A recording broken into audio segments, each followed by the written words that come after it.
چێشتخانەیەکی شاری هەراتە لە باکووری ڕۆژاوایی ئەفغانستان. ئەم چانە لەو بەشەی چێشتخانەکە دانیشتوون کە تایبەتە بە خانمان. ڕۆژی 12 ئایار حکومەتی تالیبان دانیشتنی ژن و پیاوی بەیەکەوە لە چێشتخانەکان قەدەغە کرد.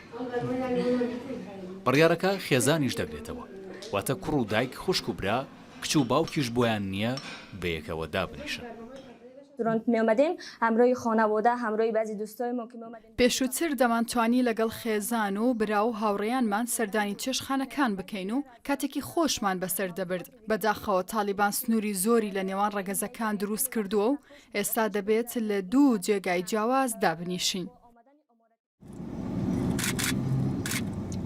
یەکێکی دیکە لەو بڕیارانەی لە چەند ڕۆژی ڕابردوو لەلایەن تالیبانەوە دەرچوو، سەپاندنی پەچەکردن بوو بەسەر ئافرەتاندا.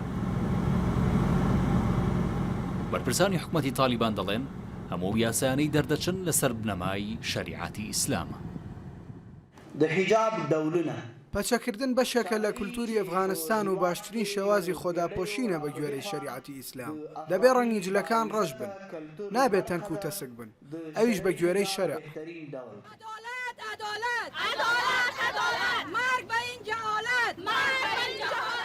دوای دەرکردنی ئەو دوو بڕیارە، چالاکبانانی مافیافرەتان لە ئەفغانستان دەستیان بە خۆپشاندان و دەربڕینی ناڕەزایەتی کرد.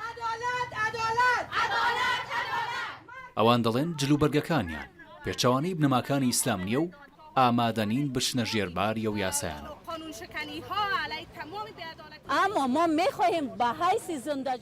دەمانەوێت وەکو مرۆڤ بژین، وەکو دروستکراوێکی ڕێزلێنراو بژین، نامانەوێت وەکو زیندانیەک لە سووتێکی ماڵەکانمان بژین و بکرینە قەفەزەوە. بەشێکی دیکە لە بڕیارەکانی تالیبان بۆ ئافرەتان قەدەغەکردنی خوێندنە لە قۆناغەکانی ناوەندی و دواناوەندی و قەدەغەکردنی گەشتکردنە بەتەنیا. زودنەوەکە لە سەرەتای دەستبەکاربوونیەوە وەزارەتی مافی ژنانی داخست و وەزارەتی فەرمانکردن بە چاکە و دوورکەوتنەوە لە خراپەی بۆ شوێنگرەوەی دروست کرد و تەواوی کاربەدەستانی ژنیشی لە حکوومەت دوورخستەوە.